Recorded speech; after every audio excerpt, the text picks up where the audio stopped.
Paulie has been creating lyrics with me for a long time, back to the Division Bell 94, but Romany was singing along.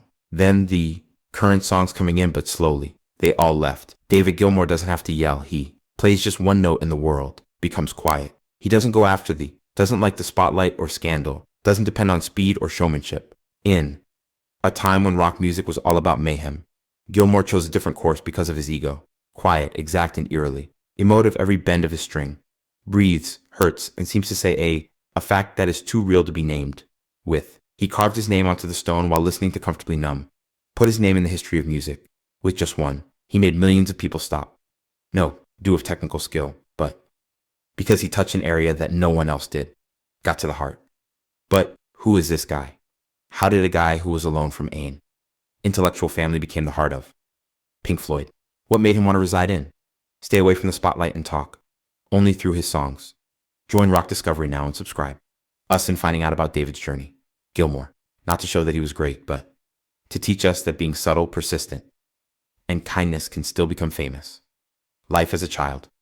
David Gilmour was born on Cambridge, a city in England, on March 6, 1946. Full with smart people, where every wall seemed to echo with talks and argument in school. His dad, Dr. Douglas Gilmour, was a well-known zoologist and a teacher at the University of Cambridge. His mom, Sylvia Wilson, was a journalist with a lot of experience who had worked at the BBC and then taught film research. People who didn't know David thought he looked like had been born into the best possible situation, school, stability, and a world of knowledge. But in that he often felt like an outsider in his own house. Not from here. David once said that his childhood as an empty space that no one remembers. His parents were busy, strict, and leaned more toward intellect than feelings. No one hit him. No one left him, but no one really listened either. The coldness came from something other than violence. Be quiet. He was raised in a place where scholarly talks that he couldn't handle, dinners without laughing, and chambers where he was supposed to just look out for himself. It was the start of a very introspective life, but also one characterized by a lack of emotional closeness. David at school also didn't feel like they belonged. At the Percy School and then the Cambridge. He went at the College of Arts and Technology. Not a troublemaker or a role model. Student, but in a different way. He wasn't. Not interested in grades, and he didn't join groups of friends. He read books in peace, made a drawing, and then started to listen to music. From Elvis to the Everly Brothers. Presley, from folk music in America to Chicago. Blues. Then at age 10. His mom got him a guitar. No one taught him and no one was in charge of him. David learned everything he knew by books, the radio, and being alone. He was alone in his room for hours. In his room, not talking to anyone. Playing the same chords and riffs over and over. Music wasn't something I loved right away. It became a safe haven, a place where suffering may be made into a song, a spot, where he didn't have to explain, just play. While he was at art school, Gilmour met Syd Barrett in Cambridge, a classmate who will later become the first person to lead Pink Floyd. The two people got close during jam sessions that went on for hours, a love of the blues that they both have and long. Talks about what it means to sound. But Syd was flashy and David was silent and unstable. Controlled, two sides of the same coin. An artistic identity that is growing. If Barrett was fire, Gilmour was water and life, would eventually put them on the same road where David would not only go, the guitar, as well as the shadow his old friend left behind, David Gilmour's. Youth had no big tragedies, but it was bathed in peaceful loneliness. Something that would be written on every note he played all through his life. And it was those barren, echoing years that raised a painter who never yelled but made. The world would stop talking every time he hit one note. Beginning of a career. Before Pink's musical essence, David Gilmour of Floyd went through a long and a rough ride stuck between a quiet skill and a spotlight that never looked like it was meant for him. In the late 1960s, Gilmour was just in his 20s when he was still having trouble figuring out where he fits in. He wasn't loud on stage, and he wasn't explosive either. Well, with people, but he had anything that doesn't happen very often, an amazing ear and a guitar touch that could make a room. After finishing art school, he and some friends went to Cambridge, drifted through, including Syd Barrett, a few modest ensembles who generally played. In France, living from day to day and at times when they were so poor that they had to trade their instruments for meals. Then, in 1967, came a tipping moment that would change everything. Pink Floyd, then Syd, who was becoming famous. Barrett was starting to fall apart. Barrett's use of LSD had gotten out of control, which caused significant mental, unstable. The band was about to fall apart. Until someone might step forward to take over. His voice and his guitar, that. David Gilmour was someone. At first, Gilmour came on as a backup player, brought in to fill in for Barrett during live shows since Syd couldn't stay coherent on stage anymore. Stay coherent on stage for longer. But the post quickly became permanent. When Barrett left for good in early 1968, Gilmour didn't just take over as lead guitar, he also had to take on some of the band's musical spirit, which is still quite connected to Barrett in the thoughts of fans and the news. Instead of resist or try to take charge, Gilmour decided to show what he could do by music. On early records like A Saucer, Full of Secrets, 1968, More, 1969, Umaguma, 1969, and Metal in particular, 1971, Gilmour started to form a new Pink Floyd, where turmoil turned into depth and psychedelic noise grew into cinematic, slow-burning, and soundscapes with many layers of emotion. The song Echoes from Metal marked a big step forward. Gilmour was set free for the first time, in a long solo and a complicated musical structure, showing that he wasn't just a guitarist to fill in, but someone who can lead a whole new musical style for the group. Still, Gilmour's contributions are expanding yet. There was no praise for the name yet. The news kept calling Pink Floyd Syd Barrett's old band. Gilmour understood, and he didn't try to deny it. He just kept playing. The first years of David Gilmour's career were a stretch of carrying the weight without speaking up and leading without stepping into the spotlight. But that humbleness became the heart of his craft, never asking for the stage, just taking care of it, the fire. And that spark, albeit quiet, stubborn, would eventually catch fire and legend. Success in your career, no one can find the precise time David Gilmour became the heart and soul of Pink Floyd. There was no official notification, no internal coup. But nevertheless, in the middle of layers of psychedelic sound and meaning, his guitar voice, soft and clear at moments, like a dream echoing in your head, softly rose and covered everything. When the song Shine On You Crazy Diamond starts, with an intro that lasts more than 3 minutes, people don't ask who leads Pink anymore. Floyd. They just shut their eyes and let Gilmour narrate the story through his strings. Pink Floyd's big break didn't happen in one night. It was the culmination of years of trying new things and failing, and Gilmour was the hidden power behind that change. When the Moon's Black Side came, in the year 1973, the world saw not only a technological and a work of art in terms of ideas yet, mark of an unseen hand weaving every sound element into a whole that fits perfectly. David Gilmour owned that hand.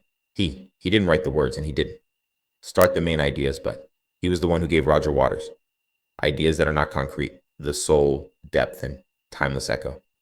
From the echoing, putting off time to the uneven groove of Money, every moment was marked by Anne, an artist who never had to talk to be listened to.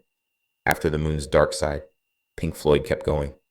They went in what a lot of people think is their best work. Ironically, the start of increasing tensions within. With Wish You, Gilmour poured out all his sadness here. With sadness for his old pal Syd.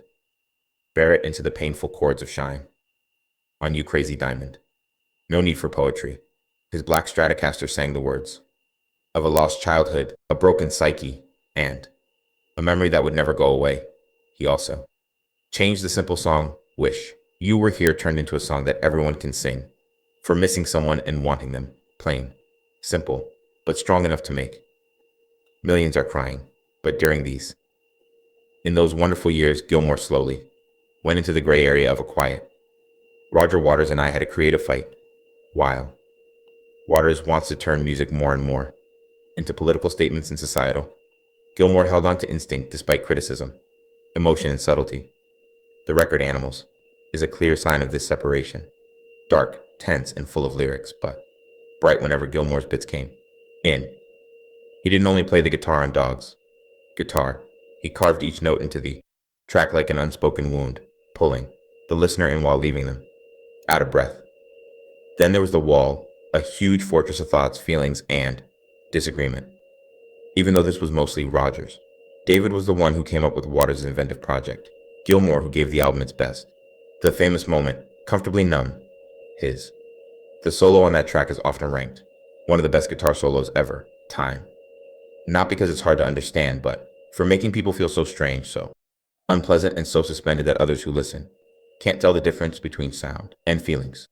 Gilmour saved the wall, from turning into pure rage, adding it, with a weakness that only an artist, pain could be very familiar to, say. But beyond the shine of these famous albums, a modest but deep fight was happening within Pink Floyd between two. Roger Waters and David are creative forces. Gilmour. At first, they said kind things about each other. Waters, coming up with concepts, and Gilmour bringing them to live. But as time went on, Waters seized more and more control and forced, putting heavy-handed political messages on the music. Gilmour found himself pushed aside and made to do. Someone else's vision, the stress, didn't explode noisily but seeped into every take and every session in the frigid studio, and finally caused a severe break-in. Their style of art. Gilmour wasn't the type of person to get into arguments in the press, but he decided to answer through music, putting his feelings into solos, so moving that they sounded like whispers in the storm of reason. On the other hand, Waters made Pink Floyd a place to perform personal manifestos that are daring and controversial. But it divides people. Fans were visibly split. One group backed Waters for his intelligence and unwillingness to give in, sharpness. The other person stood next to Gilmour, the man who didn't talk much but whose. The guitar appeared to speak to the spirit of a generation that didn't talk.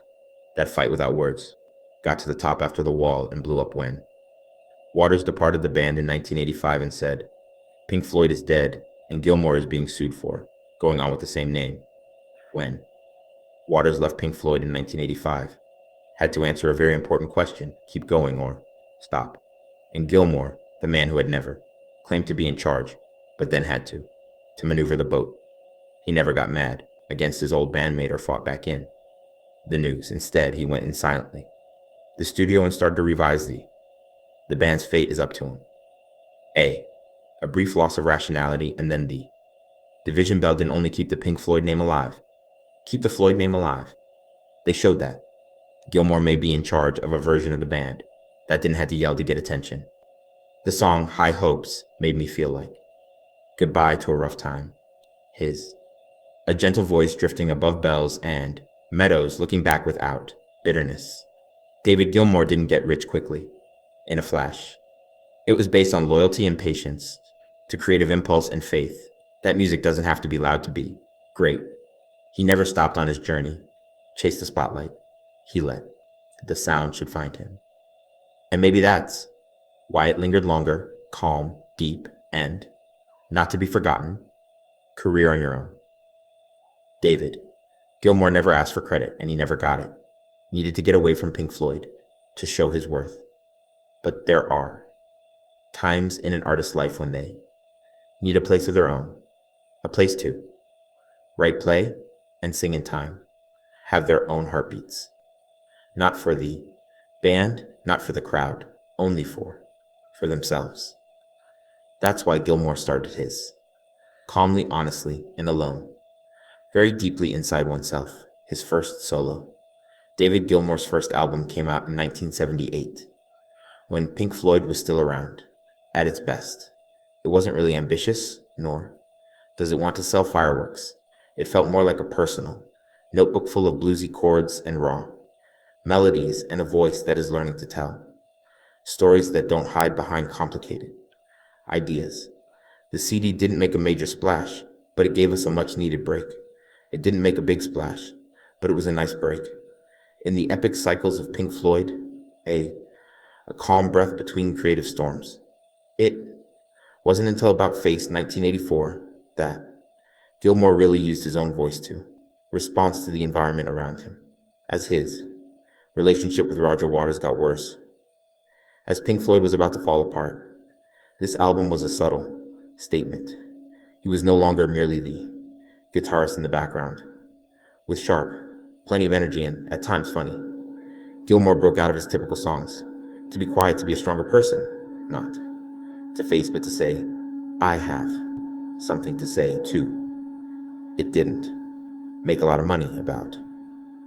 Face signified a turning point in the mind, when Gilmour came out of the shadow of a famous band. But it Wasn't until 2006 on an island that David Gilmour has found the voice he had been looking for his whole life.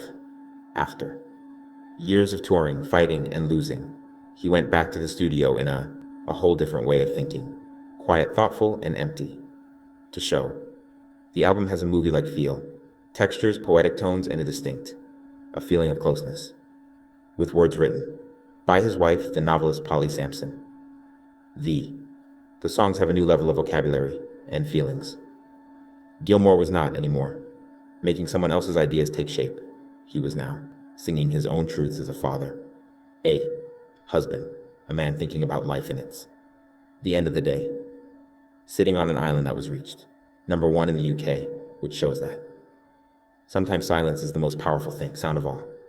Using that achievement as a springboard, Rattle That Lock 2015 showed that Gilmour was free from the image of being a famous person or a former member of Pink Floyd.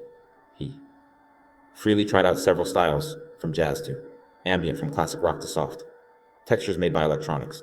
The music on the album wasn't heavy or dark, as fans would have thought. Expected yet sunny, open, and sometimes even fun. But under that independence was the quiet depth of a man who has lived too long with being alone and was now learning to like the light at the end of the day. Gilmour, outside of the studio, took his own music to some of the most famous stages in the world. His live, performing a show in Gdansk in 2006 with, not only was a symphony orchestra a musical event, it was a way to honor. History was made at the spot where the Solidarity movement in Poland. In 2017, he went back to Pompeii, where Pink Floyd had filmed there in 1972.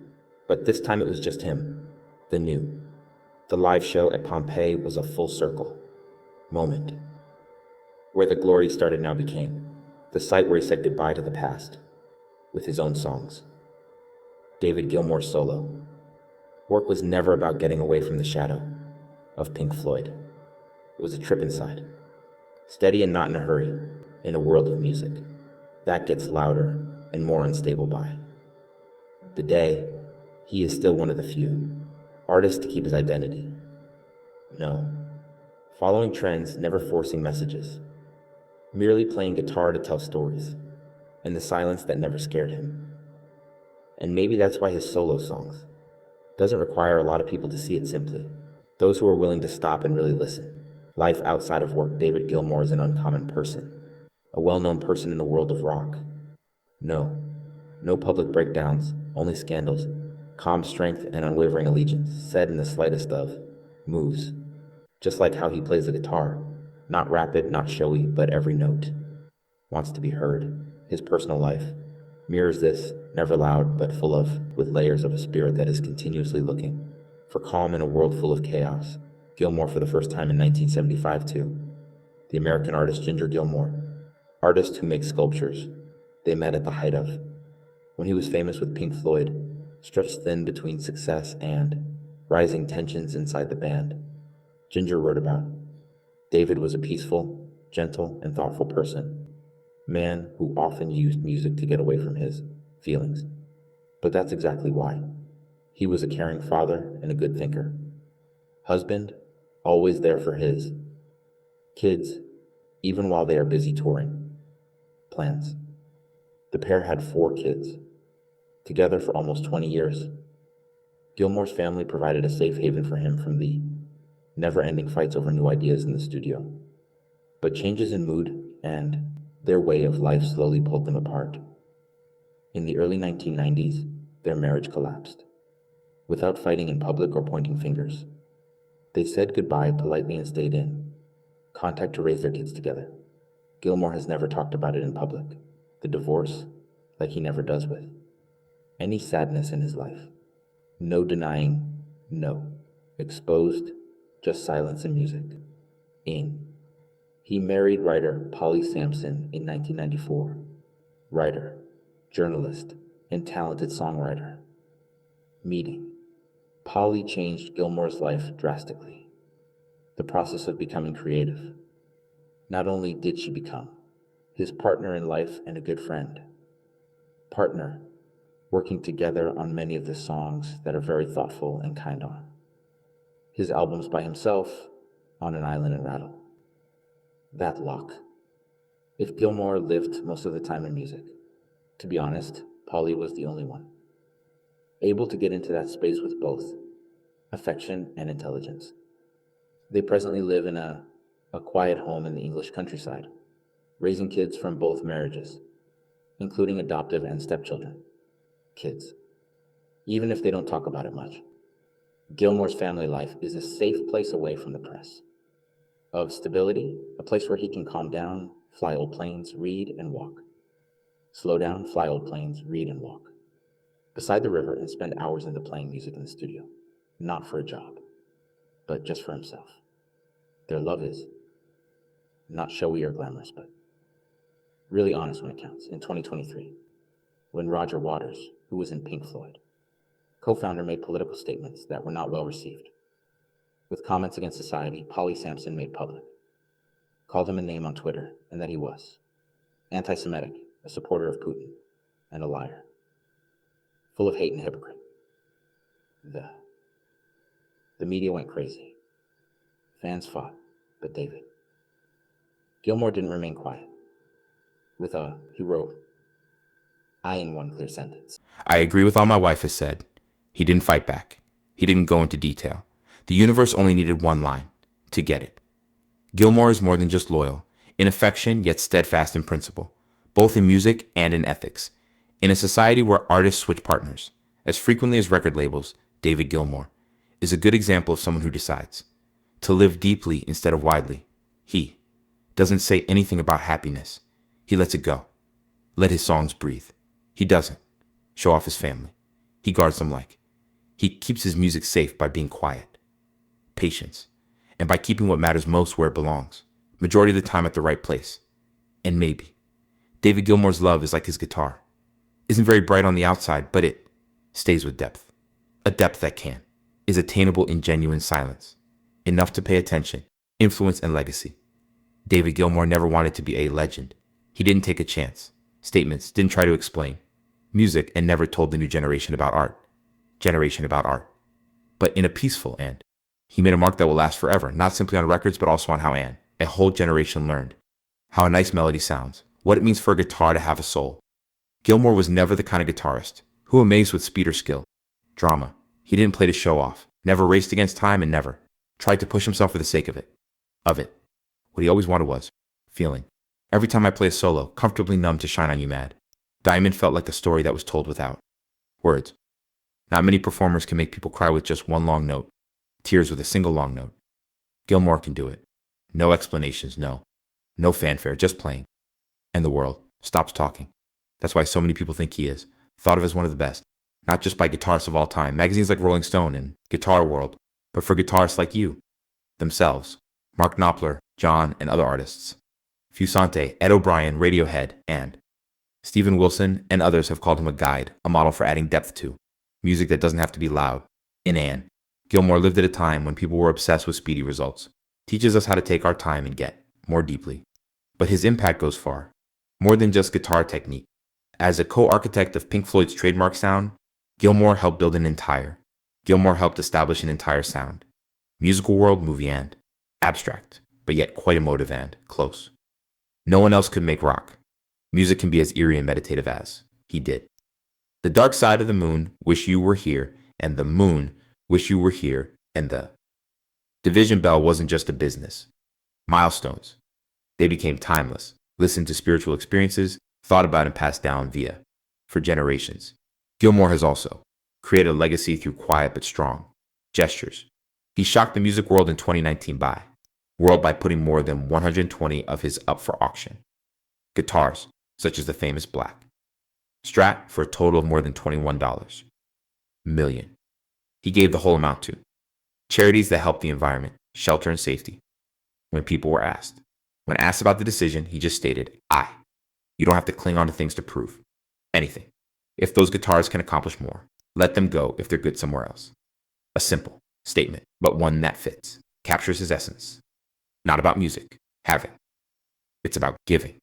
David Gilmour's legacy isn't in the charts, positions, or prizes. It lives in the way he makes folks feel something real in a globe filled of noise. in the way he uses music to help, not control, in the way he always favors peace over fighting, and still makes people listen. He is a reminder that depth doesn't come from talking a lot. It derives from talking at the proper time. And in music, like life can be a single. A note played with a full heart can last longer than any speech. David Gilmour never had to prove himself, was a legend. He didn't yell, he didn't chase the spotlight, didn't jump into, play the media game, or get into trouble. He kept quiet and stayed in the background, calm, allowing the music to do the talking itself. And that's what made him so special. In a world of rock and roll that has watched many legends set themselves on fire, out with drugs, pride, and false beliefs, David Gilmour stays a paradox. He never said he owned the center, but he was usually in the middle, a guy who let his guitar say what he felt, and an artist who made music without speaking, that made everyone else quiet. Gilmour. Music is emotion, not one stated, math. And maybe that's why every one of his solos, even just a single note that lasts, can stay with you for all time. A remembrance of a type of rock that doesn't have to shout or run ahead, but stays with more depth, strength, and permanence than the loudest sound. Do you remember something that has to do with the David Gilmour with Pink Floyd's music? Did a solo ever make you stop? Everything only to hear. Tell your. Please leave your opinions in the comments below, and don't forget to like and subscribe too. Keep coming along with us on this trip via the stories that have stood the test of time.